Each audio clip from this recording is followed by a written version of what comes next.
Hello everyone, and welcome to Earth Archives. Have you ever wondered what it would be like if computers could evolve like life forms? This may sound like something out of a science fiction novel, but in reality, this is exactly what David Miller has achieved with his simulator.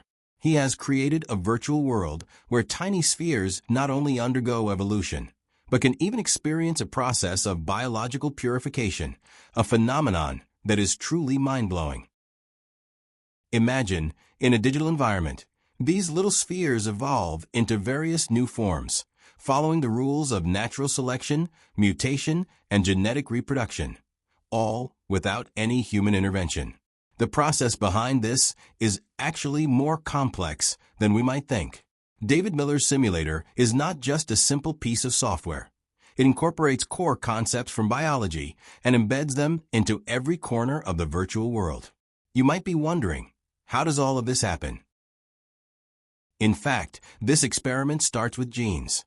First, there's the genetic makeup of the spheres, which reproduce according to different rules, with each generation's offspring carrying random mutations. These mutations can either give the spheres an advantage in competition or cause them to fail in the intense struggle for survival. This kind of evolution is filled with unpredictability, much like the evolution of species in nature. Over time, some spheres may adapt to the environment due to mutations, gradually becoming the winners in the simulated world, while others may be eliminated for lacking adaptability.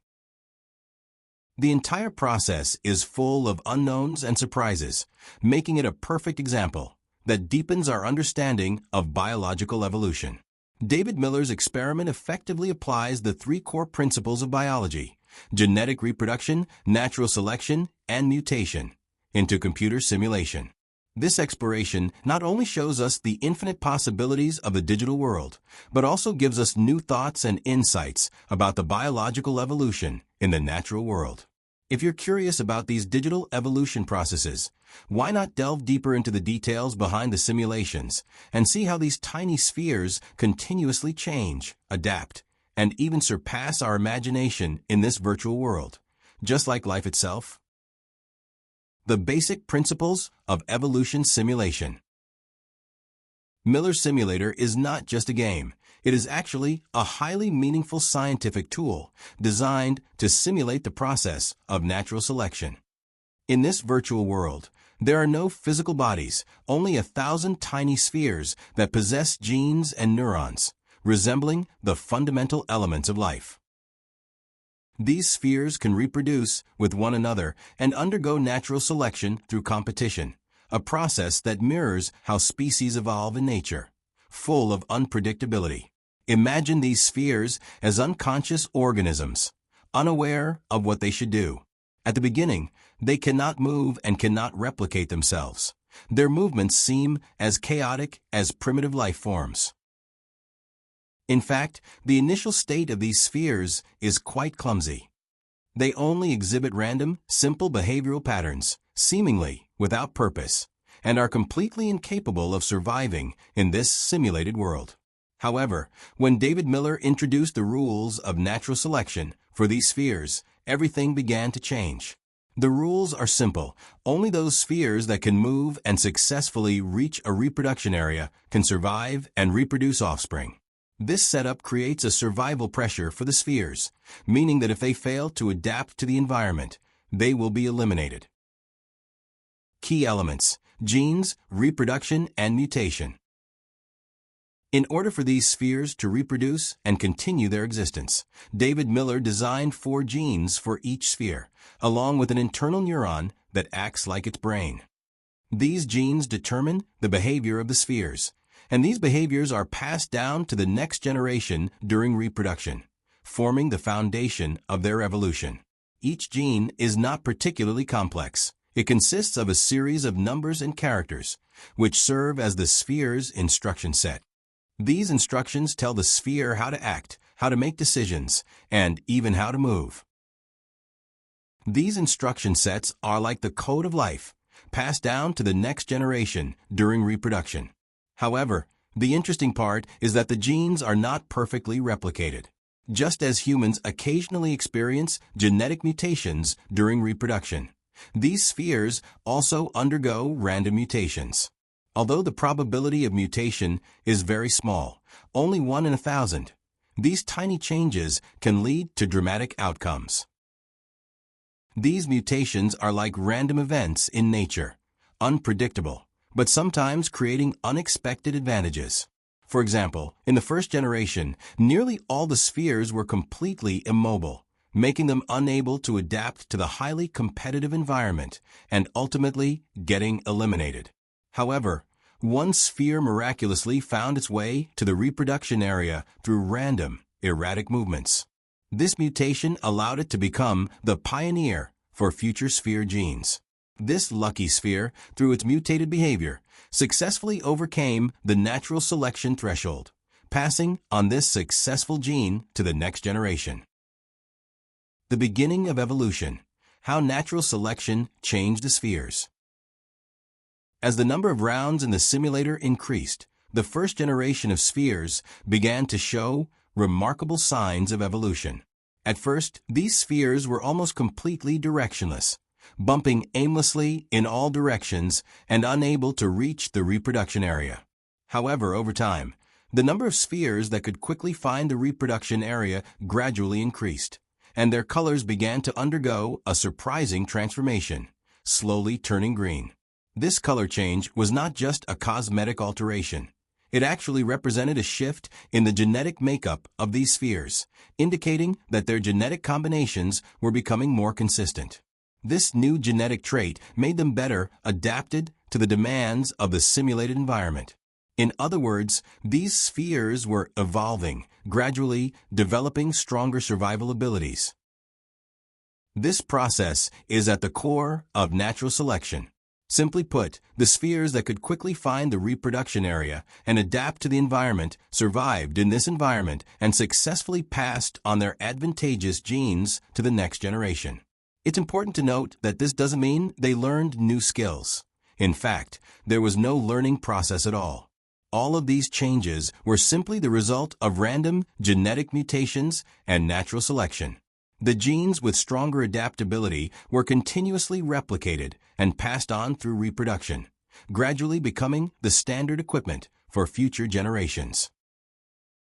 As the number of rounds in the simulator increased, the evolution of these spheres reached new heights. After 1,200 generations, almost all of the spheres had developed the ability to quickly reach the reproduction area. Even more surprisingly, their behavior gradually became more intelligent. These spheres no longer just bumped randomly. They began to respond to their environment, becoming more flexible and purposeful. Their movements were no longer random, but could be adjusted based on factors like obstacles in the way and the location of the reproduction area, allowing them to move in the right direction. This change means that the behavior of these spheres was no longer unconscious like it was in the beginning. To some extent, they had become smarter, displaying a kind of simple intelligence. Looking back at this entire process, we see that they didn't go through any specific learning process. Yet, driven by natural selection, they evolved from chaotic movements to a more orderly and purposeful state. This is not only the result of genetic evolution, but also a miniature example of how organisms evolve in response to environmental challenges, utilizing random mutations and natural selection along the way. The relationship between mutation and adaptation. However, the process of evolution is not always so smooth. As we saw in Miller's simulator, mutations don't always result in positive outcomes. In fact, random mutations can sometimes cause the sphere's behavior to become even less suited to the environment, making it impossible for them to find the reproduction area, and eventually leading to their elimination through natural selection. This is very much like the evolution of species in nature. Mutations are blind. They don't guarantee beneficial changes, and may instead cause some species to deviate from the path of adaptation, ultimately disappearing from the evolutionary process. This is where natural selection plays a crucial role. It doesn't let every mutation take effect, but instead selects those genes best suited to the environment, allowing them to be passed down to future generations. This process is filled with randomness and challenges. The outcomes of mutations are like a series of gamblings, and natural selection acts as a ruthless filter, eliminating mutations that cannot adapt while preserving those traits that are successful in reproduction and survival. For example, in the early stages, some spheres, due to mutations, were unable to find the reproduction area, leading to their eventual elimination. While this process may seem harsh, it is a fundamental part of natural selection. Only those genes that are capable of efficiently finding the reproduction area and reproducing can be passed down. As evolution progresses, these successful genes gradually become the mainstream within the sphere population, while mutations that fail to adapt to the environment are ruthlessly filtered out. The fascinating aspect of this process is that evolution is not a linear journey. It is a constant trial and error, an ongoing challenge of adaptation. Just as Miller did in the simulator, he incorporated forced environmental changes, compelling the spheres to learn how to face new challenges. For instance, when barriers were added to the simulator, the spheres had to learn to climb over them to continue toward the reproduction area. In this situation, the spheres that could overcome these obstacles became the most powerful organisms because they possessed the ability to survive in a changing environment. The impact of brain complexity on evolution. Let's talk about the brain of the spheres. Although these spheres may appear very simple and have a limited number of neurons, their evolutionary process deeply illustrates the importance of brain structure complexity for an organism's survival. It's not just about the number of neurons. It's also about how the neurons connect and work together, enabling the organism to better adapt to environmental challenges. In Miller's simulator, the initial neural network structure of the spheres was quite simple, with only a few neurons, and even basic movement control had to be achieved through random trial and error. The earliest spheres had almost no effective responses. Their behavior was completely random, putting them at a disadvantage in the survival competition. However, as the rounds progressed, Miller gradually made the sphere's neural network structure more complex. The network began to have more nodes and connections, allowing the spheres to make more refined behavioral adjustments and respond more flexibly. This evolutionary process was crucial for the sphere's survival. As the neural structure became more complex, the brain of the spheres was not only able to control basic movements, but could also make more precise judgments when facing environmental changes and challenges. This ability, simply put, is adaptability. When the environment changed, such as the addition of new obstacles or forced changes in conditions, these more complex neural networks allowed the spheres to respond more flexibly, choosing the best course of action, avoiding walls, and quickly finding the reproduction area. A more complex neural network enables the spheres to process more variables and respond to more complicated situations. This is why spheres with more genes and a more complex neural structure are more likely to survive in this simulated environment. Their brains provide more computational power and adaptability, allowing them to better cope with the constantly changing challenges compared to simpler, less complex spheres. This process highlights the importance of neural network structure in the evolutionary process. The brain is not only used to control basic movements, but it also serves as the central hub for how organisms interact with their environment. How the neurons connect, how they process information, and how they make decisions. All of these factors determine whether an organism can stand out in the process of natural selection. As we saw in the simulator, increasingly complex brain structures allow the spheres to adapt more flexibly to their environment, making them smarter and stronger in the evolutionary competition. Evolution's warning: the nature of evolution and society. Through a series of experiments, David Miller discovered that evolution is not a straightforward path from simplicity to complexity. On the contrary, it is a process full of change, adaptation, and randomness. In his simulator, the genes of the spheres continuously evolve over time, and these changes don't always make them more complex or advanced. Sometimes, they even become simpler or evolve traits that are less adapted to the environment. Most importantly, This shows us that the nature of evolution is not a linear progression toward better or stronger organisms. Instead, it's about how genes adjust themselves according to the demands of the environment, adapting over time to meet or even avoid the challenges of survival. This offers a cautionary lesson when compared to the evolution in the real world. Is human society, in certain ways, also trapped in a similar cycle of blind expansion and competition? If we focus solely on short-term growth and ignore long-term sustainability, could we ultimately end up facing an extreme outcome of self-destruction? This is not only a reflection on how individuals survive, but also a contemplation of how entire species find balance within the ongoing struggle of competition and cooperation. In Miller's simulator, as the number of rounds increased, competition among the spheres became more and more intense. They would fight ruthlessly for survival and reproduction, with some spheres even beginning to exhibit excessive competition, leading to mutual rejection and self-destruction, ultimately resulting in a self-destructive scenario.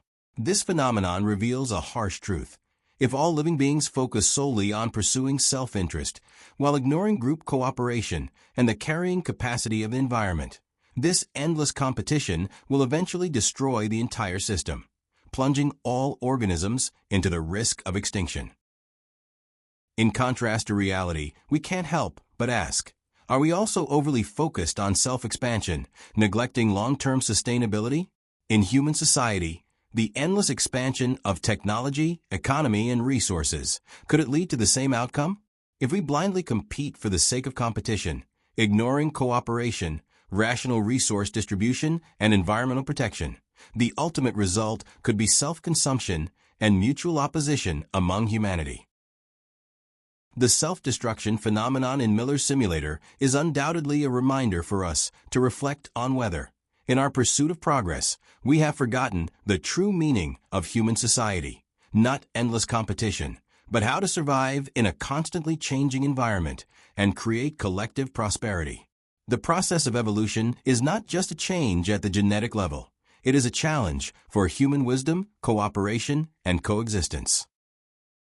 Through David Miller's evolutionary simulator, we not only gained a deeper understanding of how genetic variation, natural selection, and mutations affect the survival of species, but we also witnessed how technology can help us unravel the mysteries of biological evolution. This is not just a scientific exploration of evolution, but also a glimpse into the infinite possibilities that technology could bring in the future. This kind of simulator allows us to observe how life gradually evolves in a virtual environment, driven by randomness and adaptability. Perhaps, one day in the future, our real world could be the product of some ultra-high-tech simulator, much like Miller's, full of endless exploration and the unknown. If you're interested in this kind of scientific exploration, don't forget to subscribe, like, and leave a comment sharing your thoughts and opinions on this experiment. Do you also believe that technology will change our understanding of life's evolution? Or do you have other views on evolution? Looking forward to seeing you in the next episode.